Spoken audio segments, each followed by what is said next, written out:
All right, live from Indianapolis, Indiana, I'm Nate Manahan. This is the High Five. Today we're going to be talking about what our best thing is we saw, tasted, did this weekend. We'll find out from Mr. Brian and Mr. Danny in just a few moments. We're going to be talking about is Apple and Google making good things together, or are they just going to jump into our privacy and screw us all over? We're going to have a Merchant Services 101. It's what we do at Paperotech. All this because we are the High Five. Boom. High five.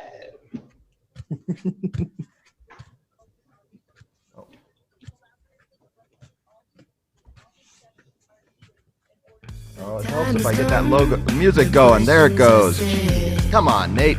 Get your act together this morning. Here we go. We're live. It's all the same. We've got sports, entertainment, sales, and marketing. It's time for the High Five. We've got it all covered. It's time for the High Five. We've got it all covered. Yeah. The High Five. That's right. It's the High Five, and I'm Nate Manahan again. And joining me from Warsaw, Indiana, the orthopedic capital of the world, though orthopedics, are all shut down, Mr. Brian Linke. How are you, sir? I'm really well, Nate. Thanks for asking. Great weekend. Looking forward to another high five today and a productive week this week. It's going to be a great week. And on the right-hand side, it's just the team together. We'll have more people together later in this week as we bring some extra guests in. But the core is here from the home of the elk, the beautiful Rocky Mountain, living the Rocky Mountain dream, probably having some Rocky Mountain oysters this weekend. It's Mr. Danny Shard. How are you, Danny? High five, everybody. Good morning. We did have some RMOs, we call them, this weekend. So it was good. See, I know. I didn't even know that, but look at us living the dream. All right, so let's start. We always start on Monday mornings, kind of reliving what we had on the weekend. So I'm interested because I haven't gotten to catch up with Brian and Danny. What was the best thing they did, tasted, whatever it was this week? What is the best thing? I'll let you guys choose who goes first. Dan? Best thing. Well, this weekend was actually really good. I mean, obviously at home, being in quarantine with my wife and son, we're, all together all the time. There's a lot of fun things that we're able to do. As far as meals, we actually had an amazing prime rib dinner last night. So that was really good. And then got to finish it off by watching the horse on ESPN, which I think we'll talk a little bit about here in a while. But that's why I'm sporting the basketball. I lost $82 with a buddy betting on the horse, but it was fun to watch. Oh, I love that. Love that you were betting on the horse, because we will talk about that and all the events that are going on in the world. I am intrigued. When you said you had a few RMOs, is that like a real thing that is always being had in like a regular, or does that just happen to happen this weekend? I wouldn't say it's on a regular basis, but the Rocky Mountain oysters are definitely a staple of most Coloradans' diets. I would say probably once a month, more of a party food. But we had some in the freezer and decided to bust them out this weekend. So they were good. I kind of thought that was a stereotype, but I was apparently utterly wrong. Brian Linke, I don't think there are any Warsaw oysters that I know of, though maybe that's like a stinky lake fish. What did you do in Warsaw, Indiana? What was your best thing this weekend? Well, I'll just tell you right now that oysters are not the thing here. I think you can get them. Like I think you can. I think no one knows. Not really an oyster. You guys know that, right? I know that. I don't know. But Brian, do you know what a Rocky Mountain oyster is? No. Oh, we have I guess we should actually enlighten people here, Danny. What do you think? So let's a Rocky Mountain oyster has nothing to do with the seafood delicacy that I love. The oysters that I'll go to any oyster bar that's within driving distance of water or flies it in. But Danny, enlighten us to a Rocky Mountain oyster where you're living your Rocky Mountain high there in Colorado.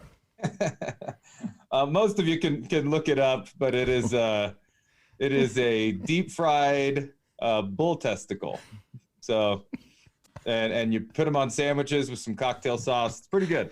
I'm just watching Brian Linke's face. You ready, Brian? You gonna pick some up this afternoon? He's got a palate. I don't know if I'm running out to get any. but I mean, I'll try it. I mean, I'll try anything. There's nothing that you're going to put in front of me that I'm not going to try ever. So Baloney. Oh, well, we're always trying. So, Brian, tell me, what was the big thing in Warsaw? What was your best thing there in Warsaw, since your Rocky Mountain oysters are not being on the delicacy there in Warsaw, Indiana? So Saturday was actually a pretty nice day here, and so I went out and shot a little basketball with my two boys that are in the house, and next thing you know, there's other kids, and so we ended up playing some. It's funny Danny should mention the horse games on ESPN, because we were playing horse here in my driveway for hours on Saturday, and I'm gonna tell you right now, nobody can beat me. Still to this day. The thing is, here's the thing: if you can't shoot the ball from behind the backboard, over the backboard and in, you don't have a chance to beat me. You have zero chance to beat me. Even if Ben gets down and sits on his butt and tries to shoot it that way. Okay, I mean, you'll make 1 out of 10. Me behind the backboard, I mean, I'm good. I'm a six out of 10. So if you can't shoot the ball from behind the backboard, over the backboard, into the basket, you're not beating this guy. I love it. We'll talk about horse in a little bit. I did not watch any of it, but I watched it through Twitter. So I'll talk about that experience. For me, one of the best things I did this weekend, for Saturday night, I was like, okay, it's Easter weekend. The kids and I we'd always do a movie night on Saturday nights, most Saturday nights anyways, and especially ones during quarantine. And I was like, what movie do we watch? And I always try to do something older. But it's Easter weekend. I thought about The Passion of the Christ, but my younger kids, I don't think are ready for it. And didn't think it was the right thing. So I was like, okay, I need a spiritual movie. Let's go with Bruce Almighty from 2004. So, yes. And that I will say that watching my kids laugh at that movie and watching my older daughter go, Morgan Freeman as God, now that makes all the sense. And we had a lot of fun watching that movie. Had a great Easter, did a little Easter egg hunt around the house. Had some candy that we don't usually had donuts in the morning delivered. Thank you, Dunkin' Donuts. Though they're not my favorite donuts place here in Indianapolis. If Rise and Roll would have delivered, I would have picked those up too. But had a good time. It was a good time with family and friends. And so thankful for the break. And one of the things I also did is I got off Facebook at like 7 p.m. on Friday and didn't sign in again till this morning. Just basically, I uploaded one video through a third-party app that I didn't even have to touch, and I haven't touched Facebook really, and I'll jump back in later today. But man, was that you just need to take a detox every once in a while and not see all the bad news and all the people complaining. And I love you guys all there. Those who are watching us live on Facebook right now, we love Facebook, but sometimes you just got to take a break and get a break out of there. Gentlemen, as we close up this and go into our next topic, for me, Easter is a new beginnings. It's new opportunities. It's the beginning of spring. For the Masters should have been yesterday. And Danny, you mentioned I'm sure you watched the replay of Tiger winning. And I watched people. I saw so many things on Twitter. I did get on Twitter several times. People watching and saying, "Hey, Tiger just won the Masters again." As we go into this new season, and it just kind of feels like, hey, it's new life, new opportunity, Easter, spring. What are you thinking as we get started with a new high five and the Easter is gone and we've made it?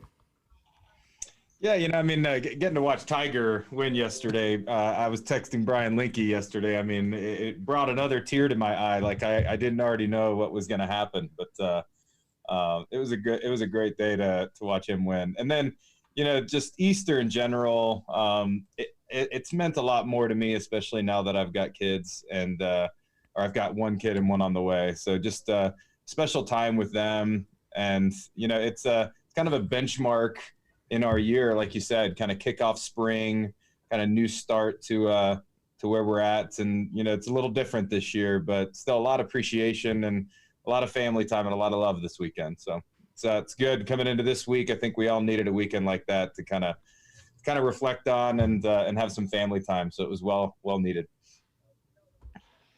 I loved it. Brian, for you, does it feel like it? Obviously, I think you're having similar weather. I'm 2 hours south of you, but it's a windy. I'm looking out the window right now. It's kind of dark and dank. But I'll tell you what does it feel for you? It's nighttime again. It's always nighttime here. It is. Oh man, it is so blasted. Yeah, it is dark. Like I have the lights at full blare in here trying to get it going. I think the trees are about like, they're almost horizontal right now as the 55-mile-per-hour winds blow through. All right, time for topic number 2. I'm gonna bring up let me get it ready here. A little graphic. This is from TechCrunch. So let me bring that up here. And I think there we go. Can see that I showed this to Danny and Brian earlier. But there was I wouldn't even remember. It was a headline that caught my eye. It was like Apple and Google working together. There was a little bit of peace in the tech companies. In fact, Amazon and Apple work together, and you can now buy and rent videos through the Prime Video app on your iPhones, which is something that only the third company in the whole world that can do any buying without giving 30% to Apple, which is a shocking system. But then Google and Apple come together and they say, hey, we are going to solve the COVID crisis. Okay, not totally solve it, but they came together, got hundreds of their engineers and started figuring out how their engineering teams could actually create an app that would help everyone know who they've been around that would have the COVID crisis. So I'm just going to read this graphic here just to kind of describe it. So it's using low bandwidth LTE, or not LTE, Bluetooth, and it's something that all of our modern phones have that most of us don't know. Marketers have been trying to figure out how to exploit it for years, but for the most part, we don't have a lot of use for this low energy Bluetooth LE. Well, they're saying if you did it, you opted in, Alice and Bob would meet each other for the first time to have a 10-minute conversation. Bob is positively diagnosed for COVID-19 and enters the test result into an app. We're all opting in. We would have an app on all of our phones. That's why it's important for Android. Google makes Android, in case you didn't know that, and Apple makes iOS, the iPhone. They would all work together. They'd have these capability for them to all integrate with this API. They would then be able to jump in, and Bob would be able to say to him, hey, did you know that your phone, or when he gets sick and goes to the doctor and gets a positive diagnosis, he's able to say in the app, I'm now positively diagnosed. Alice would never know that she was the person or who she got in contact with, but suddenly she would get alert. I'm fast forwarding here, seeing this notification on her phone saying you have recently been exposed to someone who has tested positive for COVID-19. She doesn't know it's Bob because it's a series of de-identified codes, and they go through all the science, and I won't go through all that and bore everyone with this. But that she is being alerted, and then Bob is able to say, hey, everyone that you come in contact, and then eventually, if she would get positive, she would be able to do the same thing and alert everyone on their phone who's had contact with someone who has COVID-19. I'm interested, gentlemen. One, is this the businesses working together? Is this the new regular, and this is how things are going to do? And is this type of thing just going to ruin all of our privacy, or is this the only way we're going to beat COVID-19? What do you guys think? I think people are thinking too much. If you really want the truth. I get it. They're trying to figure out ways to get this thing under control, and I think that's one of the ways. But really, from just my personal, I don't want anybody following me. They're not going to like where they're going, for one thing, but I get it, and I think it can be a positive thing. The way they're rolling it out right now, the way they're talking about it, though, I'm not a buyer. How about you, Danny? What do you think? Yeah, that's actually a really good answer of people are thinking too much. I agree with that to a certain extent. I think it's the inevitable. I think this is getting us there a lot quicker. It's obviously going to be, just like this has been for everybody, it's going to be a huge transition for all of us to get used to the technology working like that and connecting us even more than it already is today. I think it's the inevitable, though. I think that is coming down the pipeline, but this is going to get us there a lot quicker. So companies are just trying to think of new ways and ways to get connected, ways to get everybody informed, and it's going to drive a lot of this stuff that seems a little insane at first, but I think that's the future. It's just going to be here a lot quicker. The thing is until everybody buys into the social distancing thing, I mean everybody, which is obviously I think it's an impossibility, but for example, like yesterday, I know around here, the church services were all done, online, virtual. I thought it was a great thing. Matter of fact, the pastor who lives right behind me was on it. But then I can't remember where it was, but there was a couple of pastors that refused to do it that way. So they held their congregation, with hundreds of people. And I'm just like, okay, if we're all not gonna do it, then it's not gonna work. We're gonna just continue we might be able to flatten the curve a little bit, but as far as like getting back to normal, people, I mean, what's the difference between those people and the people down in Clearwater Beach who refuse to get off the beach and stop partying? I mean, to me, it's just about the same thing. Right. So when we create an app that can track you like this, and obviously if you read all the technology and what they're proposing and putting together, everything is opt-in. You have to choose. It's multiple layers of you opting in. But suddenly we're always worried, can the phone track us wherever we're going, listen to everything we do? We're confident that Facebook is listening to everything we do and pushing ads to us. Does this make you scared at all for your personal security and your personal privacy? I'm not sure scared is the right word. But yeah, no, I don't want it that, I'm old school and I don't want anybody following me. And if the girls in my office are listening right now, okay, please, Nate, let's keep this down to a minimum, because they're already thinking that there are cameras everywhere and drones and people watching them and so let's no, I'm not a buyer for it. All right. Well, I think to me it's an interesting thing because I don't know what the end game here is. And first, in order for this to be helpful, we actually have to have universal testing. I did see when I jumped on Facebook early this morning, I was scrolling through and I saw a friend of mine from college that had been posting over the weekend, and I think it was on Thursday or Friday, and I had missed it. Facebook, whenever they chose to feed me, had posted that his wife was having COVID symptoms. She worked in a nursing care facility in Ohio, I think. And then he said the rest of it. And so ultimately, as I read through the thread and was clicking through, I was like, oh my word, the whole family now has it. And then I was like, oh, well, so it's doing exactly what we're told it does. It spreads, and it's going to quickly spread, even, before, eventually first the wife was asymptomatic, then she became symptomatic. By the time she became symptomatic, the whole family already had it, and everyone that they were in contact had. So if we don't have testing, if we're not getting things done quickly enough, if we're not doing something like this, I don't know how we corral it, but there's a lot of questions out here. I hope at the end of the day, Google and Apple working together for the better good, whether this scares us on the privacy thing. What I hope is it spurs us on to do other creative things. Apple designing a mask and creating 1 million of the face shields, and it's the best face shield you'll ever create. I'm sure it's nice and smooth as the iPhone. But people jumping in and doing other things, that's the creativity, the innovation that I want to see. And, you have to be cautious because we need to be a self-aware consumer, and we don't know what Apple and Google are going to do to us. And, if the government gets a hold of this and starts tracking us, or even worst case, some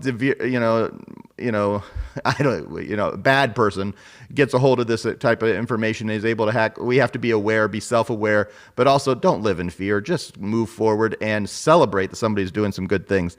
Danny, do you have any last things to add before I jump to the next thing? Yeah, I'll tell you. I mean, I'm kind of both-sided. Of course, I'm paranoid, but I've got an Alexa in every room, right? And my wife actually said yesterday, she's like, have you noticed that all of our Alexas have this yellow ring going around them? Which I don't really know what that means. She's convinced that they're lilistening to us. So the yellow wing, just say, I'm not going to make, because anybody's a word or however what word you're using, and say, tell me your notifications. And that's actually, it's a notification that they're telling you can opt into something. And so that's what it is on the yellow ring. Okay. All right. Well, she's convinced that means they're listening. So they probably are. I'm not saying that isn't true, but that's what the yellow ring technically means. Who's they?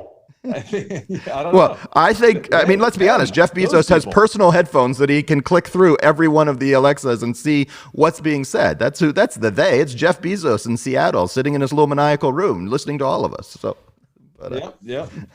No, but I mean, I do think it's kind of cool. These companies that were always at each other's throats, right? Competing so fiercely against one another, and obviously driving the technology and where it's going today. Seeing them work together, I think, is pretty cool, and some great things can come out of it. But some scary things can come out of it too. So, but yeah, I think it's a really cool thing to see them working together.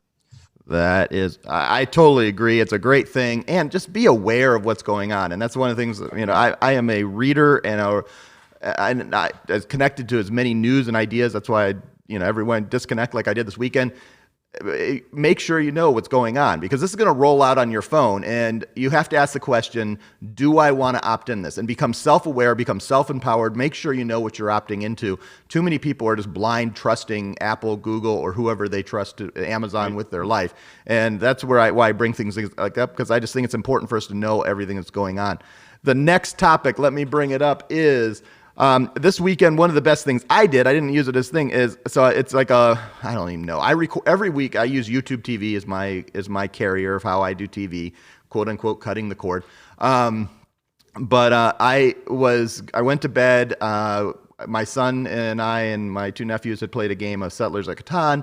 We're going in bed. I roll in bed. I have an iPad there, and I roll, and I think, you know what? I want to watch the Saturday Night Live. I saw they were going to be live, and it was going to be from home. So I'd recorded it. It's probably 12:30 in the morning. I hit play on the iPad, and I'm in and sucked in.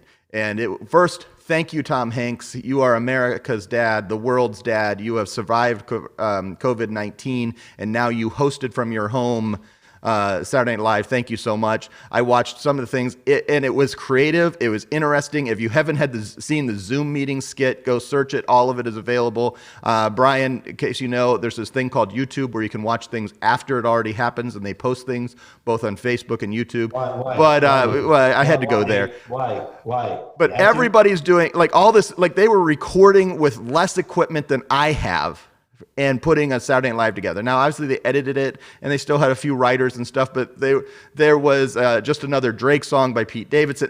I thought it was creative, and is this going to change how media is created, both by the big boys? Because Jimmy Fallon's doing it, Jimmy Kimmel's doing it, Conan's doing it. You're seeing the ESPN with the horse yesterday. I don't want to get into that. All this media is done differently. They were playing horse by people filming themselves on their phones and syncing it together and challenging it and somehow creating it into an ESPN. And I did not watch it. Gentlemen, what do you think about the self-made media from the big boys? All right, Dan, you go first. I think it's cool. I mean, they're looking for ways to constantly keep people entertained, and they're doing a good job of it. I did not get to catch the Saturday Night Live this weekend. I was in a very intense poker match with a bunch of my friends on an app that I'll talk to you guys about here in a little bit too. But I think it's cool, and I don't think it's the future. I just think it's people adapting, right? And just trying to keep everybody entertained. I agree. What do you, Mr. Brian Linke? What do you think? How do you what do you think? And have you watched anything? So let's talk ESPN horse. I mean, they were having horse play each other through phones, right? Because I was watching Twitter just go off on how ESPN was doing this, and apparently how grainy the video was. I haven't seen one actual piece of footage, awful. And okay, so they were just. I mean, it was as fast as it could be. Yeah, it was like they were using 1999 technology to do something in 2020. But Brian, what do you think of this homemade footage? Is it just because we're so desperate? Okay, so you're talking to a guy who's like the biggest sports guy ever, right? I'll watch anything. But since we've been quarantined and since sports has been off the grid, I will tell you right now that I have not tuned into ESPN one time. Now, granted, on the getting online and getting on a couple of, ESPN's website and CBS Sports and Fox Sports, okay, fine. But I have not watched a single thing, and I won't until we get this thing under control and we get back to normal. I just have decided that the thing that I'm going to do, and I've stuck to it. So you're not going to watch coming up. They're doing the draft next week from home. And Roger it's been Goodell announced live from his basement. I know, and I love the memes of all that. It'll be the first time that he doesn't get booed on any of the picks in the first thing. But so you're not even going to watch the draft next weekend? That's a toughie. That's an unfair question at this point, Nate. So it's hard for me to say that I'm not going to watch the draft because I know I am. So yeah, but as far as like again, you're talking to a guy that like when I was a kid growing up, if you missed the show, you missed it, right? I mean, you didn't get into the house in time. The show was off. You missed it. Granted, now with YouTube and you can go back and now that you said that about the Zoom video skit on Saturday Night Live, no, I fell asleep. I didn't see it. I meant to stay up, but I didn't. But you know what? I'm going to go back and I will Google it, YouTube it, whatever I have to do, and I'll watch it just because you told me to watch it. Well, and here's the thing. We will definitely have time for us to go back and watch everything because we have all that time. And because I haven't turned on ESPN at all also, and I don't know if it's a commitment. I'm doing other things, and I've realized I can watch media different ways. And so I wonder about does Pete Davidson suddenly realize I can create things? He had help. They did a little bit of editing. But apparently, I mean, literally, they were just filming those things as like selfie phones on their iPhones and on their whatever, things for Saturday Night Live. And they were jumping into Zoom meetings and creating it. And maybe you don't always have to have the set directors. Maybe you don't always have to have the whole lighting, and that we can create quality media. And this has been true for a decade, but it's really bringing it to mainstream that, hey, you don't have to have the whole giant studios to create things. We have, I have a watch party right now with 62 people that are watching. I think we have over 150 people that are watching us right now live on different places.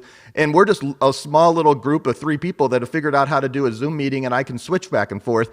And it's changing how we actually take in the media, and we have to think, okay, what does this mean for us long term? So, Danny, I would ask you this: do you think this changes how people expect presentations to be, and how their day in and daily life? I'm trying to think how to phrase this. Just how they expect people to look when they jump on their camera, because certainly we all look better. Is this going to change? What's this going to look like 3, 4 weeks, 6 weeks from now when people start going out a little bit more, and hopefully things start moving in a positive way, and we see the lessening of some of the rules, and it gets to May, June. I don't know what's going to happen. I'm not predicting that totally, but it's going to happen at some point. When we have back to regular schedule, is it going to change how we devour media and even how we expect our businesses to interact with us? I think so. I mean, it's a really good question too, right? Like where even us, you see myself being more visible than I've ever been, trying to go live more and trying to just get out there more, right? And be more connected with people. I think we're more connected now than we were before, with everybody around the country and everybody who we're trying to connect with. What's it going to look like? That's a great question. I think, unfortunately, like you said, Nate, I mean, there's going to be a lot of people in those big studios that are going to be out of jobs because they're realizing that they could do this without them, right? So that's I think it's making companies think smarter, people doing things themselves, which is actually quite simple because the technology is available to them. I want to go back real quick to the draft. I mean, they were talking about Roger Goodell is trying to figure out how to do the virtual bro hug, right? Because that's like something he's well known to do whenever the guys come on stage, they've been drafted, and he does the bro hug with all of them, right? The handshake and the hug, and they're going to try and figure out a way to do that, which I think is pretty unique, but I'm curious to see what they come up with. But a lot of these I don't know, studios or media outlets are trying to think of different ways to stay connected and stay out there, and they're doing a pretty darn good job with minimal staff, right? So it's a great question. I'm curious to see where it goes after things kind of open up again.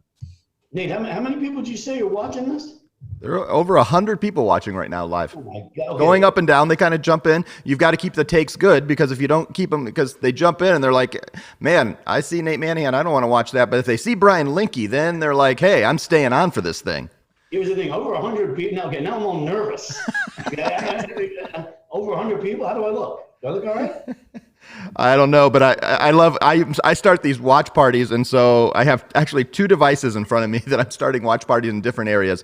And the only downside of that is I can't track like when other people start watch parties. That's where Facebook takes away. Like I can't see your comments. But in my watch party, it's just like one big wave. Wave at this, wave it.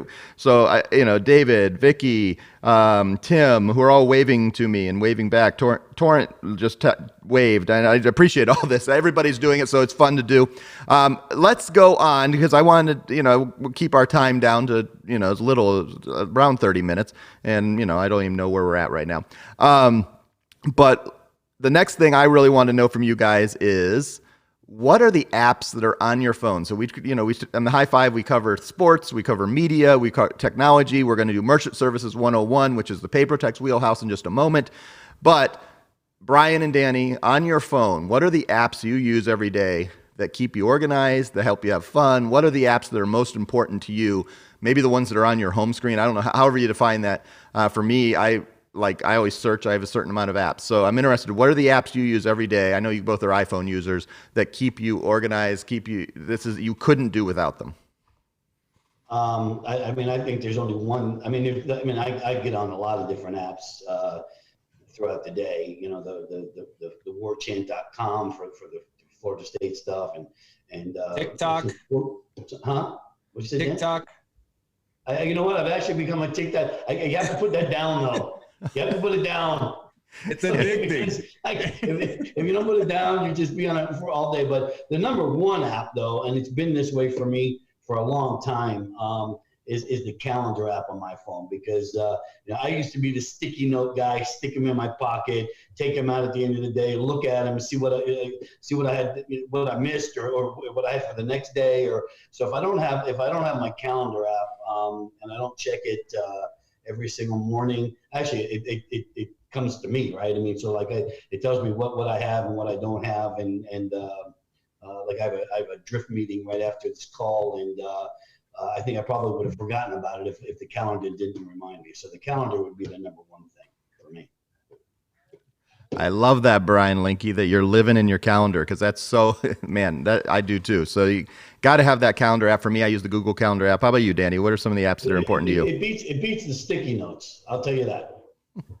I can only imagine. I still have some sticky notes on my computer, but they're more. I have a lot of sticky notes. I try to get away from it for my appointments, because then the stack gets to be really big. So yeah, mine have actually changed quite a bit in the last few weeks. I'm sure a lot of yours have. Like I used, or most recently, my poker app is getting used a lot. I'm a part of 3 different groups where a bunch of my friends get together and just create these poker games, and we Venmo each other money. So I'm actually. I think you have a problem. It's fun. It's fun. I got a poker app. My obviously Facebook. I've got music playing all the time. So either Pandora or just Apple Music. I've got going on quite a bit. My Gmail app. I can't go without. I'm in that. 1,000 times a day when I'm not in front of my computer. Facebook, I'll jump in there every now and then. I'm not as avid in there as I usually am, but I have been more since we've been in kind of quarantine. I've checked out TikTok, and yeah, it is addicting when you start watching it. I think I talked about that a couple weeks ago, but you just start watching these random little skits, and before you know it, an hour goes by. But it's entertaining, so I've checked that out too. But weather is something I always look at too. I use a lot of different apps, but before I used a lot of those, but I was always in my travel apps, always trying to see kind of what the weather was like, where I was going, and my news apps and things like that. But I keep an eye on the green sheet quite a bit too for credit card processing. So I'm just trying to stay engaged with what's going on in our industry quite a bit as well, but they don't have enough apps for that yet. Yeah, you kind of have to, staying in our industry, you have to kind of merge some apps together. And like payments.com has some capability to do some pushing. They don't have their own app, but they have RSS feeds that you can push into. Like I use Apple News to do that, and you can get all the alerts of what's going on. And both their Chrome extensions, because I use those both on my desktop and piece. Danny, how about you? Do you guys both just use the native calendar app on your iPhone? I do. Let me give you a I recommendation. think, I think another thing with me is email. Both my personal and my pay-per-take email are both on my phone, and I'm constantly on that because again, it's just one of those things. I guess it's just in me to if somebody calls me and I miss the call, I call them right back. It's the same thing on the email. Somebody emails me, I normally try to respond right away. Same thing with text, and I mean that's just who I am, and I try to answer the phone when people call, and if you want to, I always tell people if you don't do things like that, then you're not going to sell anything, right? So because somebody might be calling you to buy something, you never know. All right, I'm going to bring up my phone screen so you can see that here. That's something whoops, nope, I didn't. I hit the wrong button. So I was going to do it. I'm going to do it to camera here. I had it put in, and I hit the close button on my little app here, and that was the wrong thing. So I had it all set up. This is my biggest app, and these guys can't see it because I don't have the camera turned on for them. But I use an app called Pocket Cast. Let's see if I can get that in focus. Right there. And it shows one thing I do all the time is I have 206 podcasts that I subscribe to. I don't listen to all of them. This is what I'm most proud of. So I've been using this app since November 7th, 2015. And I'll get that in focus there. Come on, there we go. And that's how much I've listened to podcasts. 202 days and 5 hours since I started using this app. And I have through my headphones. If I'm doing anything, I have a podcast, or right next to it is my Audible app, which I listen to probably a book to 2 books a month. And those are the 2 most important apps to me. My calendar app, all those things. But those are Pocket Cast for how I take on content all the time. Listening to podcasts is how I stay up on everything. That's the most important app to me. I've been using that now for 5 years. That's impressive. From now on, you shall be known as Podcast Nate. I think that's Pocket Cast. Pocket Cast. Podcast Nate. I like Podcast Nate. I think we got to go with that. Well, one of the things it says underneath it says, during which time, 202 days, 5 hours in the last not even 5 years. It'll be 5 years in November. So I've spent listening to podcasts. And it says, during which time, 35,387,807,852 tweets were tooted and tweeted. And so every time you open the app, they give you another thing of all the things that have done in those 202 days now that I listen. I crossed over 200 days just a couple, like last week. That's impressive. And but the other thing I like about the app, let me get promotion, is that I have saved over 22 days of time because it does skipping, auto skipping. It trims the silence. I've saved 9 days, 3 hours, and I list everything in 1.2 variable speed. So it just slightly speeds up the podcast. Just inside to my insanity. Let me give you that. All right.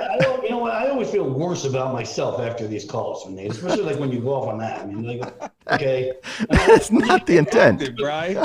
In bed. Pull the covers You're up. productive, bro. I hear you. Jeez. Unbelievable. Oh, see, but as we say, you are the king of all facts when it comes to sports. You've forgotten more facts than I will ever know, and you barely forget any. So that just shows you. So each of us have our own little skills and things, and that's why we bring the high five, because we bring the fire and the dueling basketballs, as Vicky Helm put into my live watch just a few seconds ago. So last topic for the day is Merchant Services 101. That's what PayProtect does. In case you're watching this and have no idea why these 3 guys know each other and are friends both inside and outside the office, why we put it on this show is we are into the merchant services point of sale space. We're helping merchants, tens of thousands of them across the United States, to accept credit cards, accept debit cards, take care of payment solutions, and have technology that helps better their business. And we do that through an independent sales networks, and we're helping them build these independent sales offices across the U.S. build their business. So what do? We're going to try to give a basics of that, Merchant Services 101. And this morning, we have the certified payment professional from Colorado that is going to enlighten us. How do these, let's start with the very basics. We have a lot of people that get their hands into any transaction happening when merchant service is happening. You have the processor, you have the underwriting bank, you have PayProtect, where we're really just an independent sales office of a processor, in our case, several processors, but mostly just electronic payments exchange and EPX. Danny, can you describe a little bit how all this works in a short fashion? I'm not going to put a time limit on it, but just to kind of help us get us started understanding the basics of merchant services. Yeah, I'll do my best. I've been in the industry 17 years, so it's kind of tough to go back to the basics. But I appreciate the task, Nate. Kind of put me to task on a Monday morning. So to kind of get down to the basics of it, regardless of who's listening, if you've got experience or not, approaching businesses with the ability to save on processing fees or get into new solutions that they're using to accept credit card payments. That's really what our focus is. And our focus is obviously putting out those solutions and providing that connectivity to salespeople around the country so they can approach those businesses, whether it's face to face or over the phone. There's a lot of hands in the pot, right? So you've got the merchants, you've got the card holder, and then where does that money go? It goes through the processor, through the processor sponsor bank, back to the merchant for funding. And where do we come in? We're really that connection from the merchant to the processor and to that back end, and we provide the solutions to do that. So we've got all these different types of solutions. So we've got a variety of different merchants that we cater to, anywhere from small mobile merchants, medium size, up to very large merchants with a lot of the fancy point of sale systems, touchscreen type of systems that you see there. So tell me a little bit. Let's go through a transaction. So a transaction happens, a person comes in, swipes a card, and that transaction goes where and who's touching it? So we're the one who put the machine there that swiped, and proper terminology, dipped the card now, the EMV transaction. We'll get into that on another day. Who's touching that transaction to make sure that customer gets the money taken out of their account, whether debit or charged on a credit card, and that goes to the merchant and makes that happen? Who's touching that transaction, just in a brief overview? Yeah, so you've got payment processors, right? So some of the most popular: First Data, Global Payments, TSYS, and then the one that our holdings company acquired, which is Electronic Payment Exchange that you alluded to, Nate. It's EPX. So EPX is the processing platform, if you will. So all of these solutions, just say that regular credit card terminal, that customer comes in, the merchant swipes the card, the transaction goes to the payment processor, and the payment processor connects with the card issuing bank to verify funds and provide an approval within a couple seconds, right? So it happens very fast. And then the money is moved from the cardholder's bank through the payment processor and to the merchant. What do you think when it comes to understanding this? When people, where do the fees come in? Who's making the money? Because we know that roughly somewhere between a third of a percent to up to 4 to 5%, sometimes even more, of that transaction is to run that transaction. Somebody is being charged and being taken away, so less is being put ultimately into the bank account of the merchant, and all of it's being taken out of the customer. How do we understand who's making that money as that transaction is being put together? Well, I think first and foremost, you got to know that that Visa, MasterCard, Amex, they're making the lion's share by far, right? So they set what's called interchange levels, and that's depending on card types, sizes of transactions, different category codes that merchants are placed in depending on their type of business. But they make the lion's share of it because they set the cost on each different card and on each different transaction. And then where we come in and how we make revenue is obviously there's a markup to that. And then we implement programs like a cash discount program where we can technically mark it up pretty significantly, but then offer a merchant solution to offer that as a discount to their cash paying customers. And then there's more revenue on top of that interchange for us. And there's a lot of hands in the pot there as well, right? So you've got the processor, then you've got PayProTech, then you've got the sales partner that are all trying to make a little bit of money on these transactions in addition to the card brands, right? All while trying to save the merchant as most money as possible. So deals can get pretty skinny, especially on traditional pricing. And that's why there's such a big popularity around these cash discount programs. More popular because they're profitable for everybody on our side, and they're more profitable for the merchant to eliminate their fees. Very good. So, tomorrow, Danny doesn't know this, but tomorrow we're going to be talking about how pricing works and the different interchange plus. You'll hear some words, cash discount, surcharging. You hear different types of process or pricing that goes into our processing. Brian, bringing you into this, you have set up I don't know, hundreds of merchants at this point over the last several years of being involved in PayProtect, both as an agent and now, as we like to refer, the wolf or a recruiter, and just fixes things for our partners who are out there actively selling for merchants. But when you are helping you set up, I know some of your merchants that have never used credit cards, never accepted credit cards, don't understand what's going on. What's the simplest way you describe what we're doing as a PayProtect to the customer, to your merchant? We're trying to just make merchants, businesses just more profitable. I mean, that's just the bottom line. And again, I think, going in there trying to sell price every single time, like Danny mentioned, I mean, this industry is extremely skinny now. I mean, it's just a tough way to go. And that's why the cash discount thing, and Matt Hoskins said it last week when Danny and Matt got on and said, if you're not selling it, it's because you don't believe in it, right? And I just think the cash discount has changed the game. It's something that every single one of our partners needs to talk about. If you don't understand it, get on with Mike Stetzel, our coach, and get up to speed on it. So yeah, I mean, as far as everybody processes, right? That's, Matt Hoskins told me that 10 years ago when I first started here. Everybody processes, therefore there's a need. There's a need for what we're doing. You just have to figure out the niche to get in the door, and we're not gonna be able to help everybody. And to go in there and say you're going to save somebody money right off the bat is, in my opinion, not the way to do it. How do you know you're going to be able to save them money? Collecting a statement, bringing it back down, sending it to sales team at payprotect.com, getting analysis done. I mean, that's and even if your merchant decides not to go with you, at least they have an understanding as to okay, here's what I'm paying now, here's what I would have paid with PayProtect, and now they have now they can make a business decision, and if they decide not to go, then we go on to the next one. Well, I think, and one of the things that paired go ahead. I'm sorry, Nick. Yep, go for it, Danny. You're back on. No, I was just going to say, and then that, what Brian said is so true. I mean, it's, he's the king of the relationships, right? And a lot of our partners, a lot of the people listening know this, that first and foremost, this business starts with relationships, right? So you got to have a good relationship. There has to be a level of trust. Of course, price is going to be one of the many factors. But like you said, you sell on price, you'll be beat on price. And then, it's not just trying to make these businesses more profitable, although that's the core of what we're doing.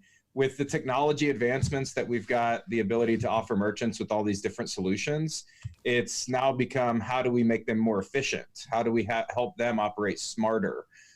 There's still so many merchants out there, especially in rural areas, that are with the mindset of, if it ain't broke, don't fix it, right? And that's okay, because we've got some of those basic solutions if that's really what they want to do. And that's, if that's the case, then your only position is a good relationship, a good support structure to help them, and pricing, right? Because they just want something basic.